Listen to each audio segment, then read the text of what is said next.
Eh, Primero que todo, no darle la bienvenida al seminario de investigación. Ese es un espacio que hemos tratado de mantener en el SIMPA, aunque sea dar una charla, digamos, una vez, no sé, cada mes, una vez cada 2 meses, dependiendo de la demanda que tengamos, pero ya hemos tenido conversaciones, bueno, precisamente con el expositor que vamos a tener ahora, que ya estoy a punto de presentarlo, con Oscar Hernández, para que ojalá haya una mayor participación también de expositores centroamericanos, latinoamericanos en este espacio.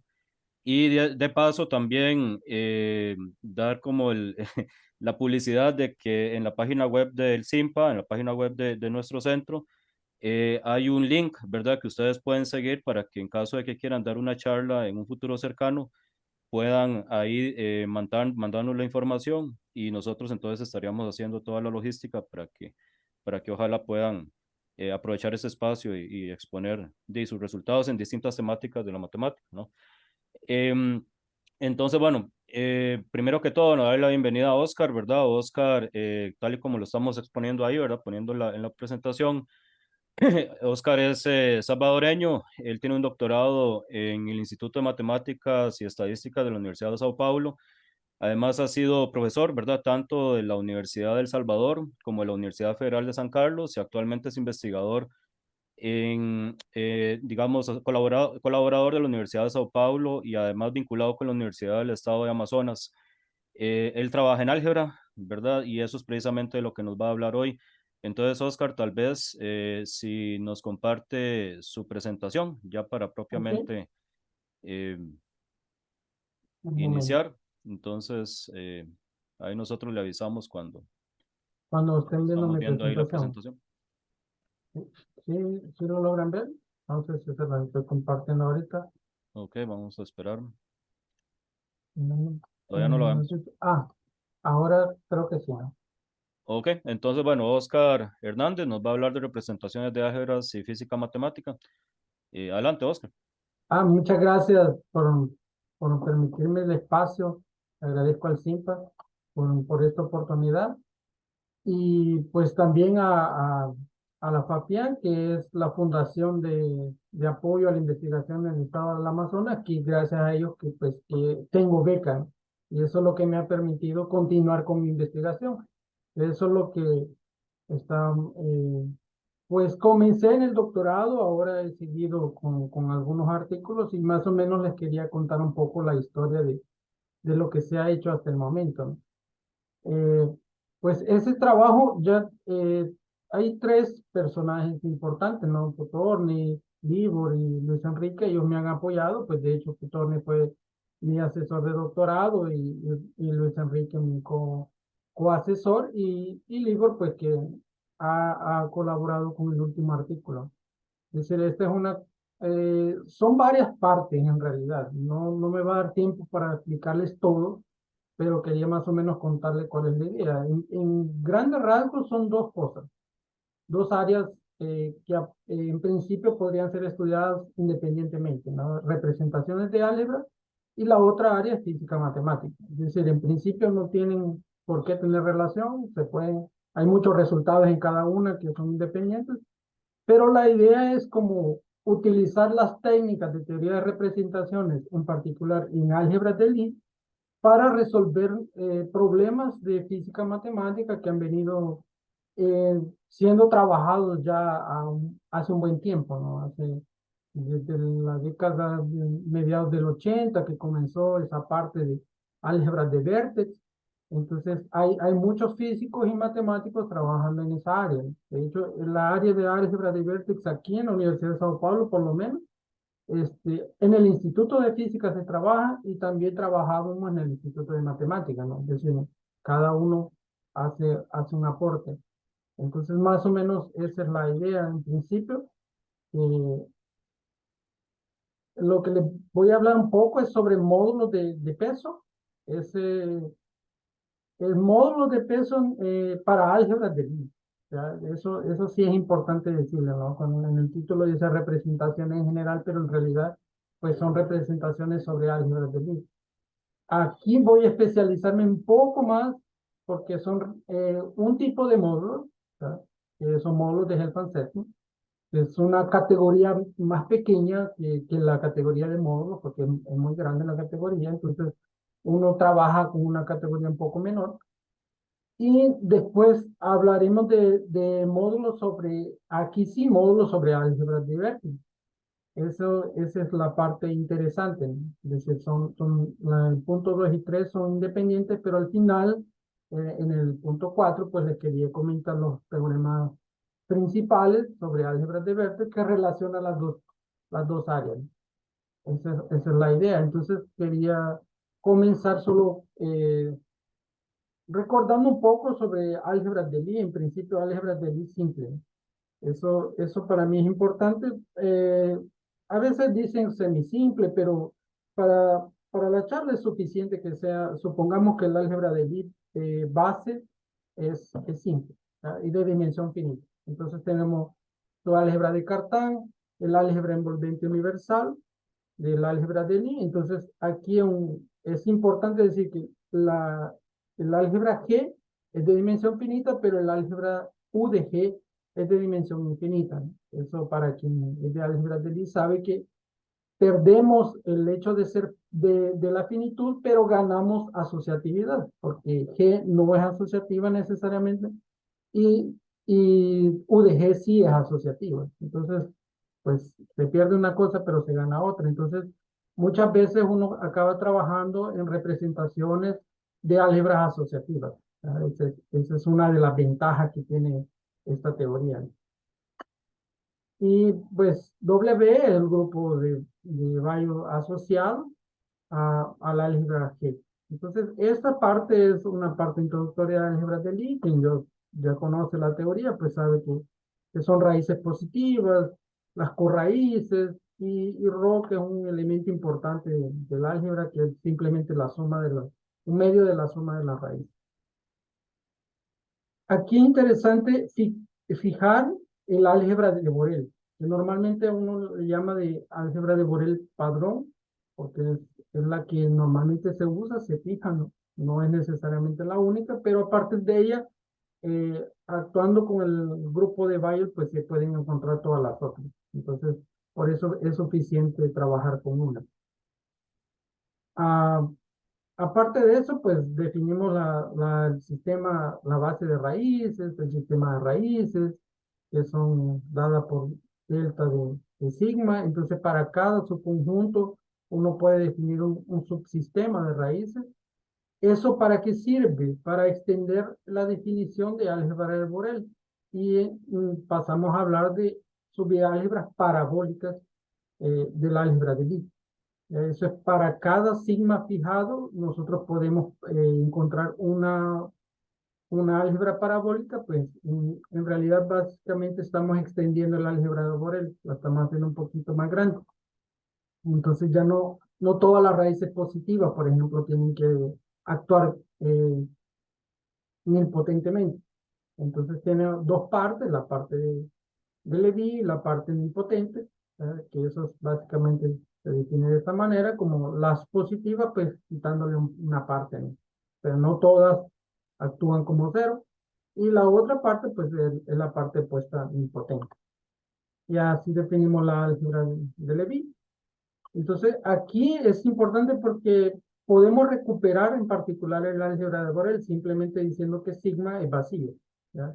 Y entonces ahí la parabólica coincide justamente con el álgebra de Borel estándar. Y cuando es todo sigma es todo pi, entonces el álgebra parabólica coincide con el álgebra G completo, ¿ya? Eso es importante. Entonces, a partir de eso, podemos construir todas las parabólicas. Basta considerar cada subconjunto del espacio de raíz. Eh, a- en esta parte creo que eso es lo más interesante de álgebra, sobre álgebra, pero lo que se trabaja en realidad es con pues un problema en general, ¿no? Que es clasificar los módulos sobre esas álgebras. Entonces uno comienza con un módulo simple sobre la álgebra de Levi asociada a un sigma particular, a un sigma que fijamos, y se define la parabólica. Entonces, de esa manera podemos construir un módulo que es llamado módulo inducido, porque es simplemente la acción de la parabólica en P, pues la definimos como de manera trivial cuando estamos hablando de la parte nilpotente, ¿no? Es una forma bastante simple de extender la acción de la álgebra de Levi para la álgebra parabólica toda. Y cuando hacemos eso, pues logramos definir un módulo que se llama módulo de Verma generalizado o simplemente módulo inducido. Inducido de B e inducido de su conjunto sigma que hemos definido.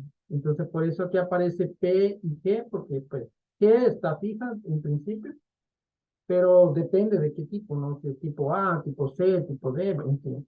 Y P, pues depende del sigma. Entonces, es la construcción padrón que se hace para construir módulos a partir de un módulo sobre la línea. Este es un producto tensorial sobre la álgebra envolvente universal de la parabólica P, ¿no? Esa es la manera como definimos un módulo sobre G todo. Y pues este módulo no necesariamente tiene que ser simple, por eso es que uno pues cocienta por el submódulo maximal para obtener ahí sí, un subcociente simple que es denotado por L de TG sigma B. O sea, es simplemente una notación que dice que ahora sí, es el inducido, pero el simple, ¿no? Es la misma idea que si piensan en módulos de Verma y módulos de peso máximo. Es exactamente la misma construcción. Eso solo es generalización de ese hecho.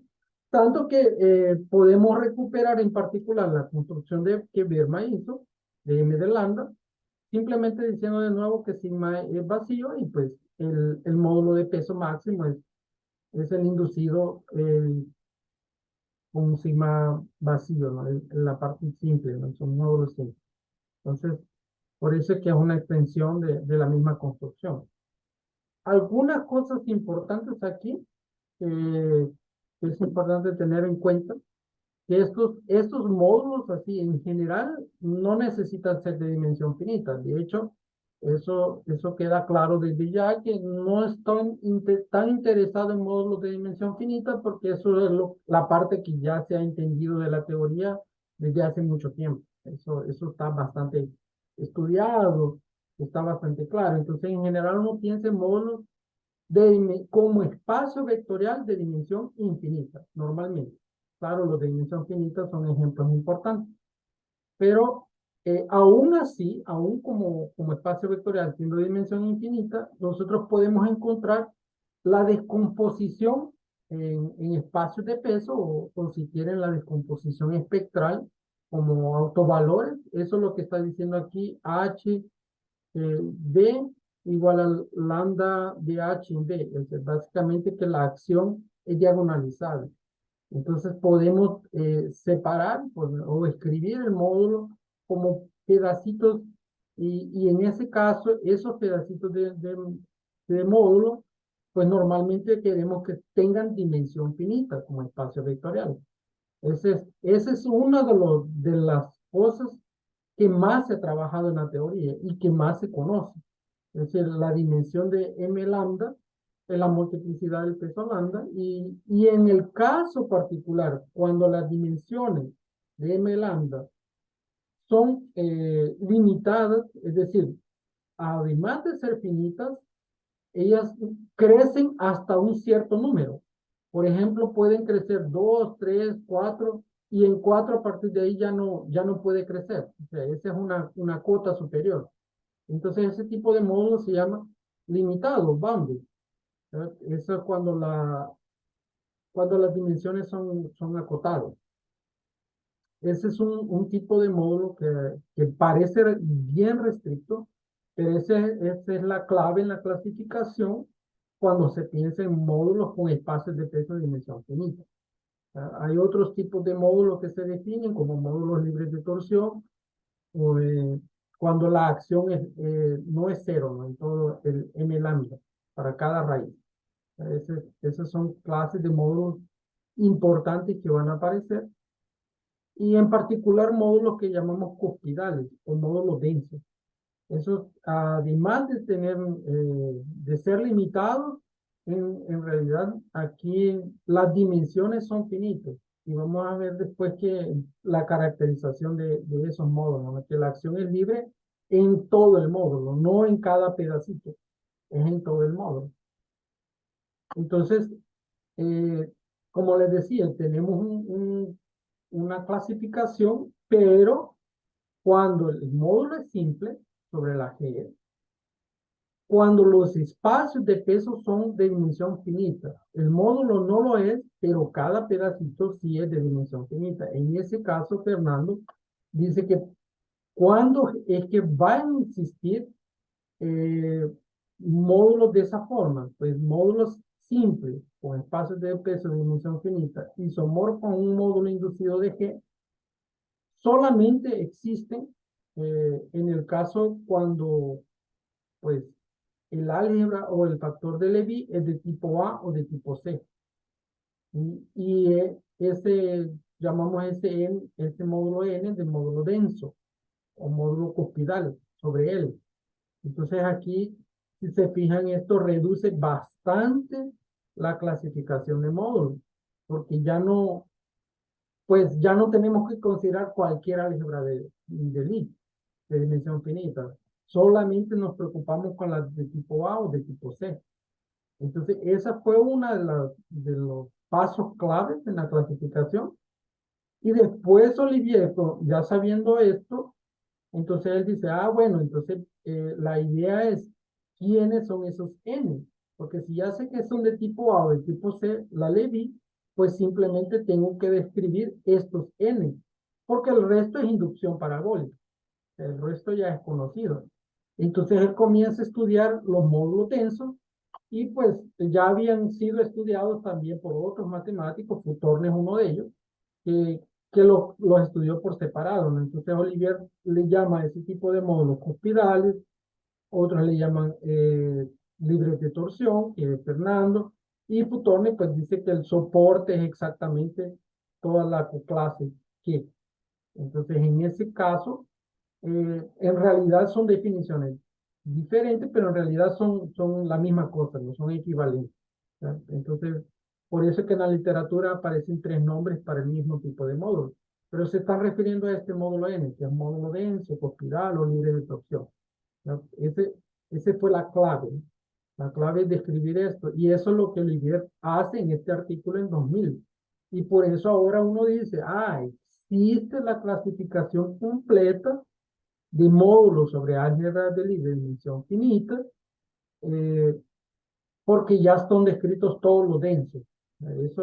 Eso, esa construcción existe, pero no es nada constructiva. Es bastante indirecta y usa bastantes herramientas de geometría, de topología, en fin, ¿no? Es toda una construcción, pero el resumen es que existe la clasificación cuando los espacios de pesos tienen dimensión finita. Entonces, es lo máximo que tenemos en cuanto a la teoría de clasificación en estos módulos. Eso es lo más que se conoce.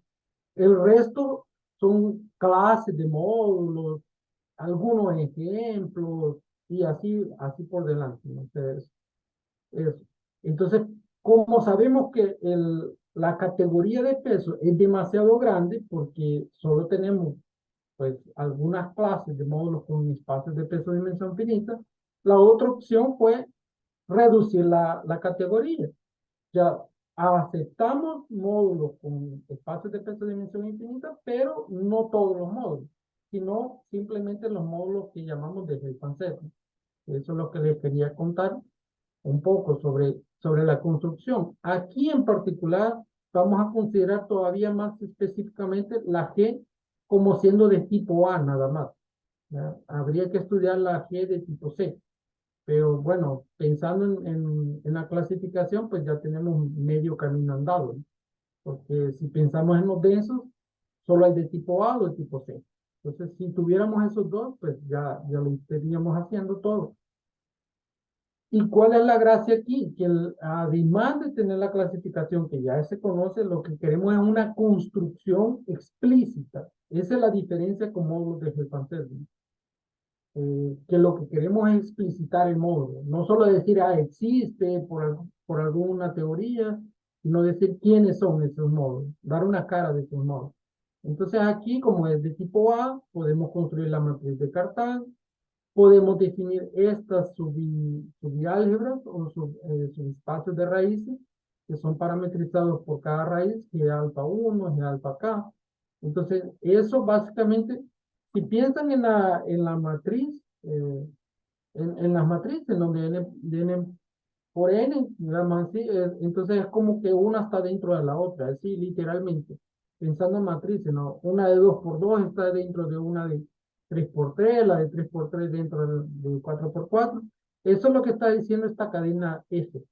Eso es básicamente lo que está diciendo, donde cada GK es isomorfa a una SLN. Una K vale de 1, 2 hasta N. Entonces podemos hacer para cada una de estas subálgebras la misma descomposición triangular que para las que completas. Podemos definir el radical, el álgebra de Cartán respectiva para cada K. Y eso nos lleva a una cadena de álgebras envolventes universales. Entonces, se respeta aún esa cadena. Y de cada una de esas álgebras envolventes universales, nosotros miramos el centro, ¿verdad? El centro de cada una. ¿Por qué hacemos eso?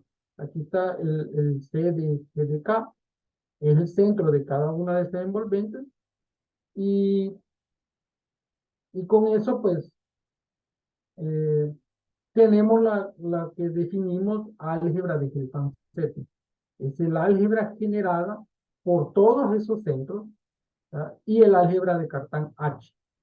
Esa es el álgebra construida para tener una forma de trabajar, digamos así, porque el álgebra G toda o módulo sobre G, pues ya sabemos que no tiene clasificación, entonces reducimos un poco, ¿no? Entonces esa subálgebra de Helfand-Settling va a ser importante porque es el álgebra maximal conmutativa contenida en UDG. Esa es la gracia, ¿no? Ese- esa es la pregunta, digamos, que se hacía Drock, Turner y Diogenes. ¿Existe una álgebra que sea conmutativa, no? Porque eso, además de UDG ser asociativa, pues el álgebra gamma gana la conmutatividad. Entonces tenemos todavía más herramientas para trabajar. Y basado en esa álgebra, uno puede pensar en la descomposición de los módulos de peso. Al igual que lo hicimos con la Cartán, pues la misma lógica se usa para gamma.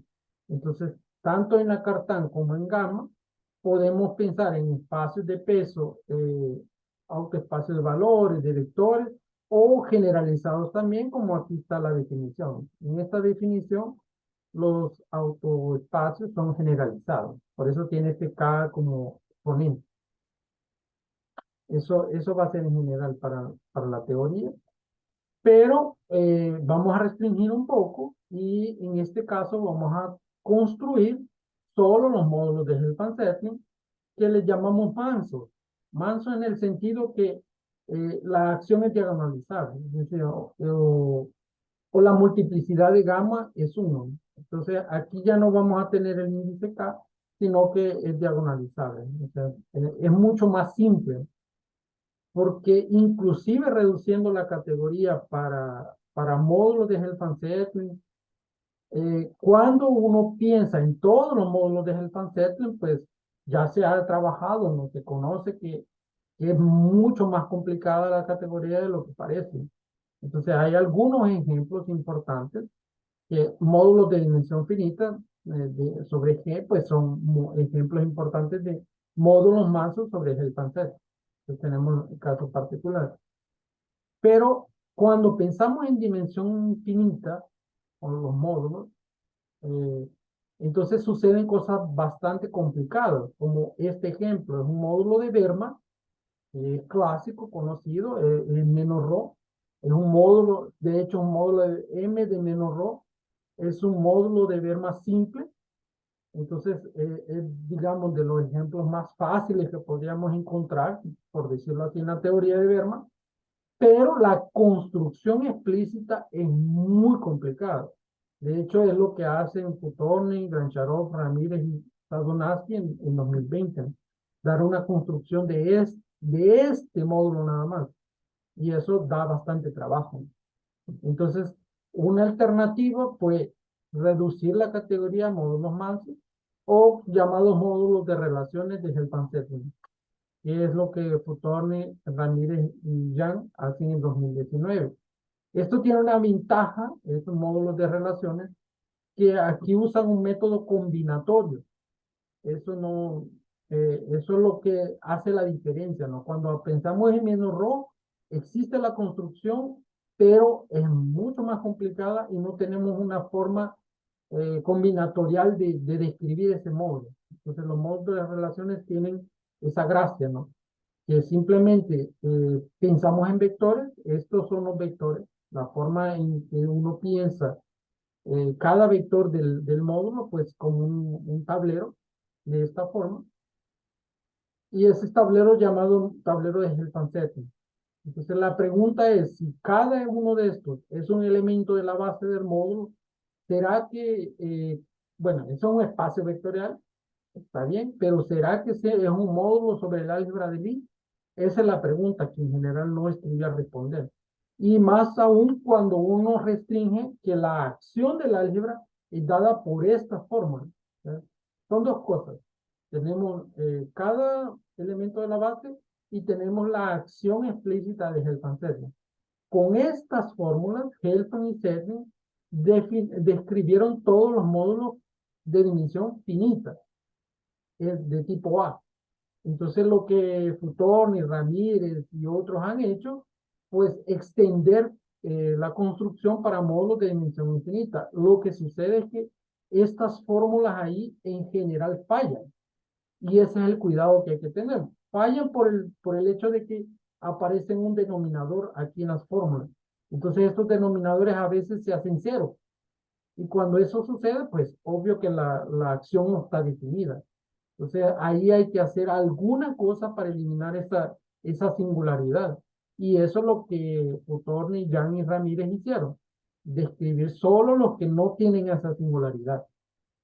Y ahí sí se puede trabajar de manera combinatorial. Entonces aquí les tengo un ejemplo, nada más, de una familia de módulos inducidos, aquella familia que mencionamos al principio, de una parabólica. Pero entonces, dado una parabólica, yo quiero un módulo inducido que sea de peso, pero que sea de Helfand-Setting y además que sea limitado. Entonces, yo quiero una construcción explícita. Ahí comienzo con mis parámetros. U son números complejos cualquiera. B son números complejos cualquiera también, pero la relación entre estos conjuntos de números pues tienen estas restricciones. Eso es lo que vamos a hacer es que cada UI, la diferencia con D1, con el primer elemento, no es entero. Y entre los B les vamos a pedir que las diferencias entre consecutivos sea entero estrictamente positivo. O sea, a partir de estas restricciones construimos nuestro tablero. Es simplemente esto, un caso particular de esto de aquí, ¿no? O sea, estamos agregándole aquí elementos y todos estos iguales. O sea, esa es la gracia de este tipo de módulos.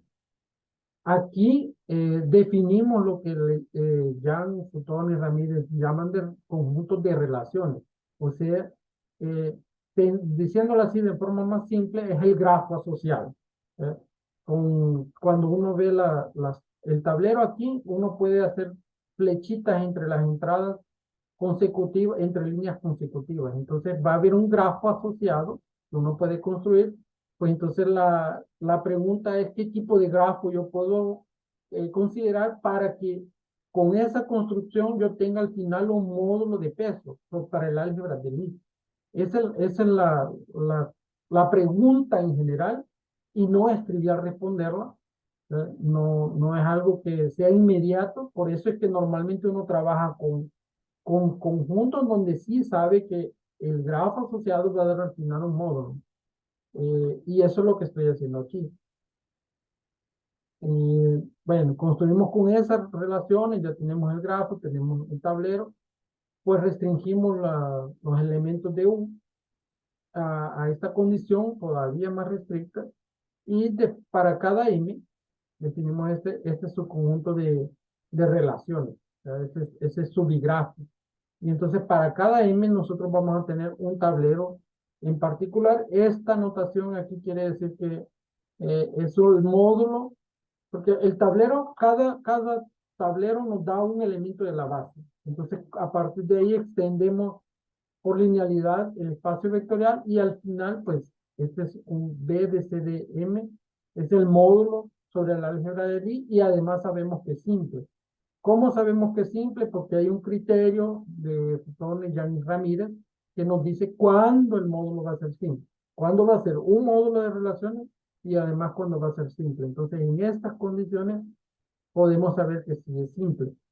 Más aún, con todas estas restricciones, uno puede definir ahora sí el álgebra, la subálgebra parabólica de esta manera. Esta es una álgebra parabólica, es unos PDM, porque depende del número m que hemos fijado al principio.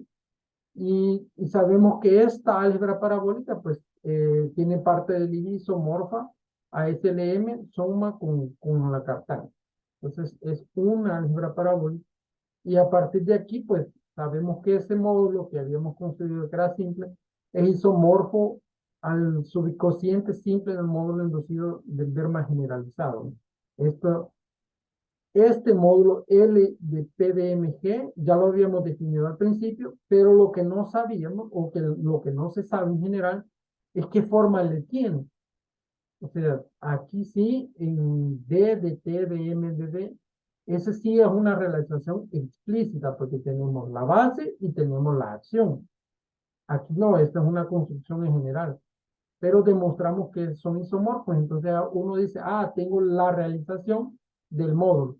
Y este B que aparece aquí también tiene una forma explícita a partir del tablero de Helfand-Zeta. Entonces, esa es la dificultad en general, encontrar la forma del módulo dada la acción fijada de Helfand-Zeta.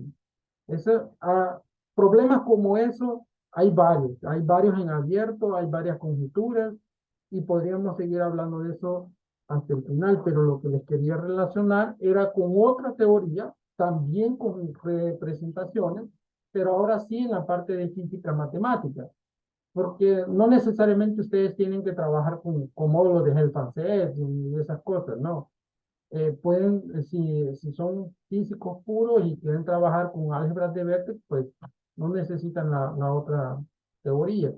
Pero aquí yo voy a restringirme a un tipo de álgebra que es álgebra de vértices afín universal. Siempre va a depender de la álgebra de dimensión finita, pero uno puede extender a una álgebra de Kac-Simon afín, esa con el gorrito arriba, el que K gorrito arriba, ese es el álgebra de dimensión infinita, pero de Kac-Moody afín. Existe una construcción que Kac-Moody dan para ese tipo de álgebra en general, y también pues ellos dan el sistema de raíces integral, que es definen el ρ con el gorrito, a partir del ρ de dimensión finita, es decir, las definiciones que se dan para álgebras de Lie de dimensión finita se repiten con adaptaciones, obviamente, para la dimensión infinita. Pero aquí lo que quiero hablar es en particular sobre un tipo de módulo llamado módulo admisible. Admisible en el sentido de álgebras de vértices, que es de donde viene la parte de física cuántica, ¿no? Toda esta teoría viene porque los físicos tienen interés en entender este tipo de módulos y aquí se habla eh, de energía, de espacio-momento, en fin, de todas esas cosas cuando hablan de álgebras de vértices es porque viene de la física cuántica, solo que yo estoy restringiendo una álgebra de vértices y un tipo de módulo que tiene propiedades buenas. que comenzó a ser estudiado por Katz y Wakimoto en 89. Y ellos definen que para estos pesos afines, el peso va a ser llamado regular dominante si tiene esta propiedad y además tiene esta otra definición técnica, ¿no? El generado de delta corrito de lambda contiene a las raíces reales de la parte afín. Entonces, eh, la construcción del módulo es parecida, si ven, parecida con la original cuando hablábamos de dimensión finita. Es un inducido. O sea, aquí la diferencia es que la G gorrito es de dimensión infinita y la parabólica que aparece aquí abajo, aquí falta el producto tensorial, pero es lo mismo. Es una anotación nada más.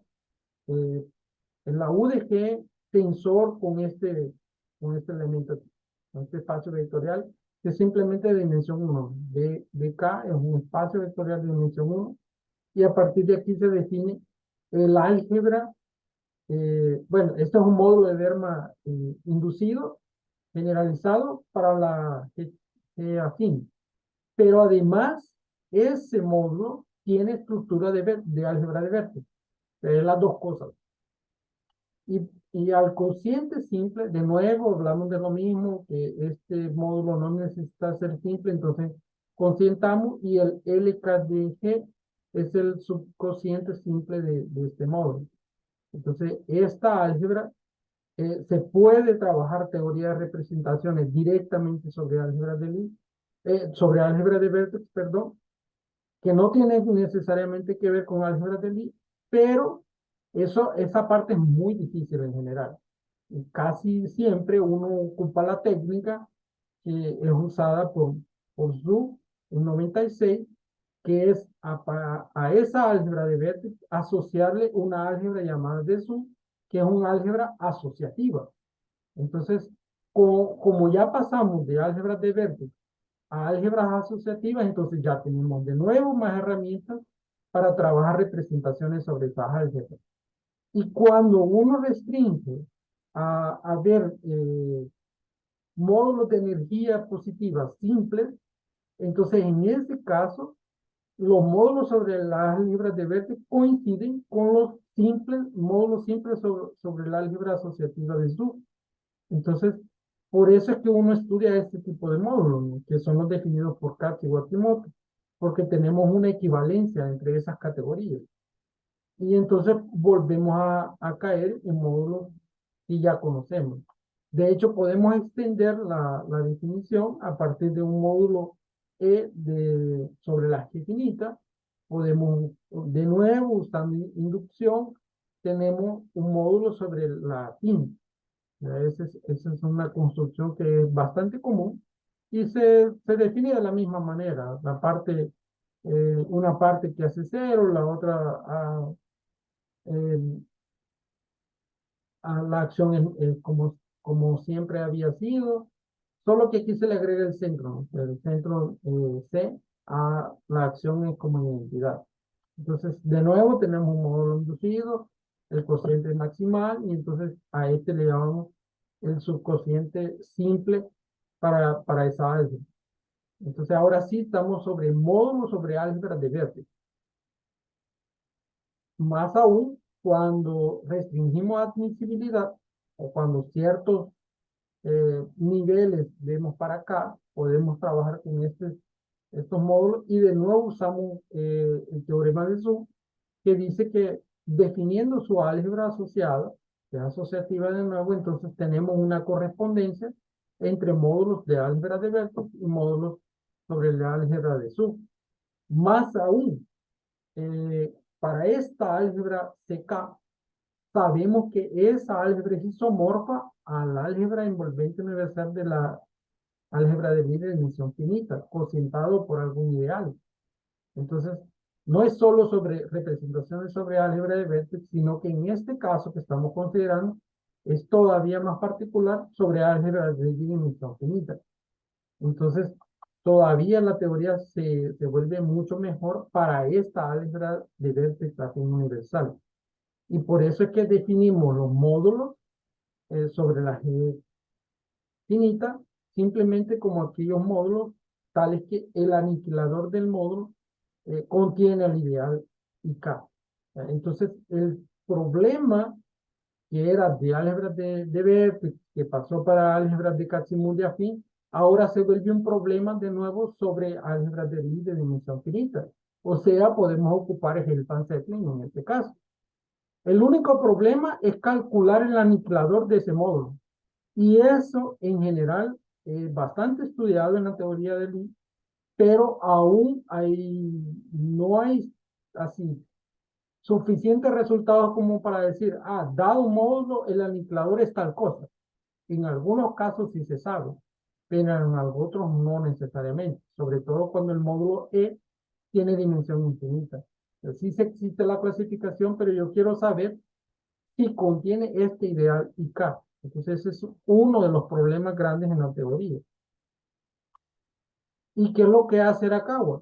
Pues él trabaja ese mismo problema justamente, pero para los módulos de peso máximo, que es lo que en la teoría de álgebra de Lie siempre se comienza a trabajar. Cuando pensamos en módulo de Berman, cociente simple, entonces él se pregunta, bueno, de todos los módulos E, estos aquí, tales que el aniquilador contenga este IDK, ¿quiénes son los módulos de peso máximo? Por lo menos para esa pregunta fue respondida por Arakawa en 2016 y pues considera un nivel admisible, que se sabe que son racionales esos niveles. Entonces el módulo de peso máximo simple es admisible de nivel K si solamente si el peso pertenece a este conjunto P de K barra. Es simplemente una proyección de los pesos afines para cada lámina. Esa es la construcción de pesos admisibles. Esos pesos en realidad son admisibles, que son los pesos admisibles que Kat y Wakimoto definen. Entonces el problema para peso máximo está resuelto en el sentido de clasificación. Aquí Arakawa lo describe, pero entonces la pregunta vuelve a ser la misma. ¿Quiénes son estos pesos máximos? O sea, ¿qué realización ellos tienen? Y en particular, si las fórmulas de Helfand-Zeppelin, si los tableros de Helfand-Zeppelin podrían darme todos estos módulos o no. Esa fue la primera pregunta que nos hicimos cuando comenzamos este trabajo. En paralelo, Kawasetsu y Ridu, ellos hacen la clasificación general, no solo de peso máximo, sino de peso con espacio de peso de dimensión finita, eh, y ellos dan un algoritmo. Ellos dicen cuándo esos módulos serán admisibles en el sentido de álgebra de vértex o no. Esa es la construcción que ellos hacen y se basan fuertemente en la clasificación que Olivier hizo en 2000. Esa es básicamente la idea, ¿no? Pero restringido a módulos admisibles. Que Olivier trabaja con cualquier tipo de módulo, aquí no, aquí son los que son admisibles. Pero eso sí, la limitante que Kawasaki y Ribu tienen es que los espacios de peso tienen dimensión finita. Y cuando nosotros trabajamos con el Van-Zeppelin, esa hipótesis no necesariamente, no es obligatoria. Sí la podemos imponer, que facilita las cosas, pero podemos encontrar otros módulos con espacios de peso de dimensión infinita. Solo que de nuevo, ahí la teoría se complica bastante y por eso tenemos solo algunos resultados en esa línea. Entonces, en particular, nosotros tuvimos que describir no solo todos los pesos admisibles que ahora acabo de describir, sino que restringirlo por órbitas. Eso, órbitas en el sentido de elementos nilpotentes del álgebra. Hay una manera de separar cada elemento nilpotente se clasifica en órbitas. Esa es otra construcción bastante geométrica que ya es conocida. Y entonces, con la primera restricción que hicimos, pues fue para los módulos en la órbita minimal. En ese caso, Arakawa, Futorno y Ramírez describen, además de ser admisibles, describen cuáles son los que están en esa órbita minimal. Y en ese caso tienen esta cara específica. O sea, eso mejora mucho las cosas, ¿no? Arakawa solo había descrito la clasificación, pero sin decir quiénes eran explícitamente en cada caso. Entonces, este fue un primer paso. Y vean que es un lambda finito, este A, P, que son los números admisibles que aparecen en el nivel del módulo. Y este es el peso fundamental 1, W1. Entonces tenemos la cara explícita de esos pesos. Y basado en eso, pues el primer resultado que obtuvimos fue todos los módulos inducidos parabólicamente de SL2. O sea, los densos aquí son módulos sobre el álgebra de Lie SL2. Eso es lo que construimos aquí. Y de nuevo usamos la técnica de Olivier, que es localización torcida. Tenemos el L lambda, que es el peso máximo, y aplicamos localización torcida sobre esos módulos, tal como lo hizo Olivier. De nuevo, la dificultad nuestra es que no es trivial eh, construir los pesos máximos, porque no sabemos, no es en general cierto que todos son, que es el fansetting de relaciones o mansos, pueden haber unos que no son mansos. Y la otra cosa es que después de localizar y torcer la acción, que continúe siendo manso el módulo. Eso tampoco es cierto en general, ni para SL3. Esa es la dificultad técnica que nosotros tenemos. Y por eso es que aquí restringimos para inducidos de SL2. Entonces, primero es probar que la localización torcida es admisible en la órbita minimal. La otra cosa es probar que ese módulo es un módulo inducido. Y la tercera cosa es probar que es un módulo de relaciones. Entonces, son tres cosas diferentes. Uno podría solo intentar demostrar una de ellas. Pero nosotros queríamos relacionar las dos teorías, tanto de ser Helfand-Setting como ser admisible en álgebra de Vértex, como saber en qué órbita está. Entonces, aquí están todos en la órbita minimal que son inducidos de SL2. Entonces, la pregunta natural, bueno, ¿y si yo quiero todos los que están en la órbita minimal inducidos de SL3 o inducidos de SL4? En fin, de otra álgebra, pues ese es un problema todavía en abierto. Si uno quiere, todos admisibles, todavía están abiertos. Eh, Volviendo a cosas más simples, pues si son de dimensión finita los espacios de peso, entonces, y consideramos admisibles o mansos en la órbita cero, pues ahí está fácil, ¿eh? Ahí es conocido, ya sabemos que son solamente los de dimensión finita. Otro caso particular fácil es cuando estamos trabajando con la G isomorfa SL2. Entonces en eso ya todas las preguntas son conocidas y son fáciles, ¿no? Todos los módulos son limitados, todos los módulos son mansos desde el Pan-Setting, limitados, todos los de dimensión infinita, admisibles de nivel K, están en la órbita minimal, ¿ya? Entonces, todas estas preguntas están resueltas para SL2, cuando la G es SL2. ¿Y por qué en ese caso la minimal y las otras órbitas coinciden? Entonces no hay otra órbita en ese caso particular. Por eso que la pregunta en abierto todavía es, ¿y qué pasa cuando estoy trabajando con SL3, SL4? Entonces pensé en un módulo M simple de dimensión infinita pero limitado. Una de las preguntas es, ¿esos módulos son de Helfand-Setting? ¿Son admisibles? Entonces, eso es lo que trabajamos aquí y uno de los resultados es que si M es simple de dimensión infinita, limitado en G módulo, ese módulo es admisible si solamente si es isomorfo a un localizado torcido de un módulo de peso máximo donde ese peso es un módulo admisible limitado. Entonces tenemos la clasificación para los que son limitados. Y si es M denso, y limitado, entonces él es isomorfo a este módulo localizado torcido, donde además el lambda y el localizado son de Helfand-Zerfeld.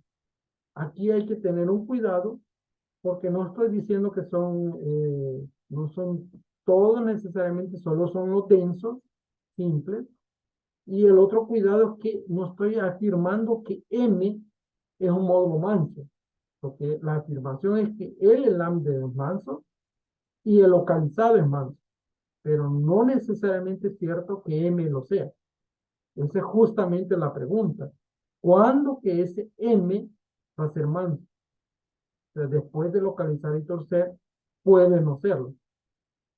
Y eso es lo que nos preguntamos y este es el criterio para saber cuándo el localizado torcido en módulo manso es aún un módulo manso. Y entonces tiene que tener estas condiciones, es un sí solamente sí. Y eso es para módulos admisibles, ¿ok? Aún no sabemos para todos los módulos de peso máximo simple, simplemente para los admisibles, que es lo que nos interesa en realidad en este momento.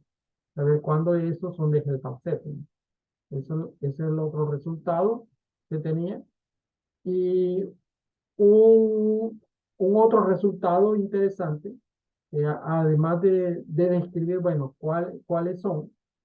Entonces, si tenemos la Borel, ahí comenzamos con el peso máximo, que es un peso máximo sobre esa Borel. Con este peso, con la primera raíz no entera, no, lambda más rho en alfa 1 no es entero, o sea, la primera coordenada del peso no es entera, y todos los demás son enteros.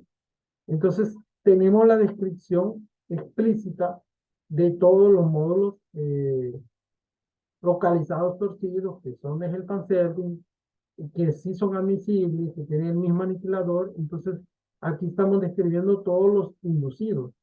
Inducidos para cualquier SLM. Esa es la generalización que tenemos hasta el momento para, para módulos de Helfand-Zerfeld. Eso es importante decirlo, cuando tenemos estas condiciones. Y esto aquí todavía estamos en módulos mansos. O sea, quiere decir que no tenemos todos los módulos, ni siquiera los admisibles. Tenemos todos los que son mansos. Y para eso tenemos el tablero, la acción y todo lo demás explícito. Entonces, ¿cuál sería el siguiente paso? Pues considerar todos los módulos admisibles. Entonces, lo que tenemos es, hasta el momento, es si nosotros pensamos en módulos de peso máximo, cuando el peso es dominante integral o dominante regular, entonces ahí sí, el peso máximo es manso, de Helfand-Zerfeld manso. No quiere decir que este peso máximo es admisible, es cualquier módulo de peso máximo que va a ser de Helfand-Zerfeld manso. Entonces la pregunta es, bueno, y de todos estos, si sabemos que son admisibles, y perdón, si son de Helfand-Zerfeld, entonces los admisibles, pues ahí sí, por suerte, esos módulos admisibles de peso máximo que Arakawa ya había descrito, sí son mansos desde el Helfand-Zerfeld. Entonces, eso nos da una primera idea de los módulos admisibles con espacios de peso en dimensión finita pueden ser descritos como módulos de relaciones o módulos mansos de Helfand-Zerfeld. Eso más o menos así está la teoría y algunos problemas abiertos. No sé si tengo más tiempo. Muchas Luis, gracias, Oscar, bueno. por la presentación. No sé si hay alguna pregunta que tenga aquí la gente que está presente hacia Oscar.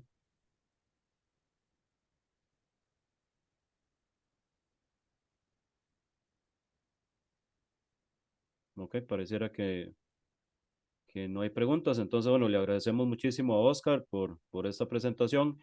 Recordarles entonces, bueno, ahí en el chat les pasamos el link que podrían completar todos los que estén interesados o interesadas en participar en el seminario de investigación del centro.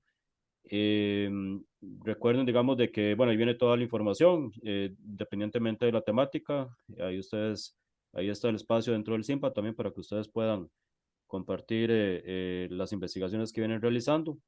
Y bueno, y esa es mucho la idea, ¿verdad? Abrir ese espacio a nivel centroamericano, ¿verdad? Y a nivel también latinoamericano para que la gente pueda participar y que haya eh, hoy hay una retroalimentación, ¿verdad? Entre los distintos colaboradores y entre la gente que quiera involucrarse, digamos, en las temáticas que, que se trabajan o que se expondrían acá. Entonces, y agradecerle a Oscar de nuevo. Muchas gracias por la presentación. Entonces, esperemos que pasen un buen día a todos y todas. Hasta luego. Muchas gracias. Cuídense. Muchas Hasta gracias a luego, todos. buenos días. Pasen un buen día.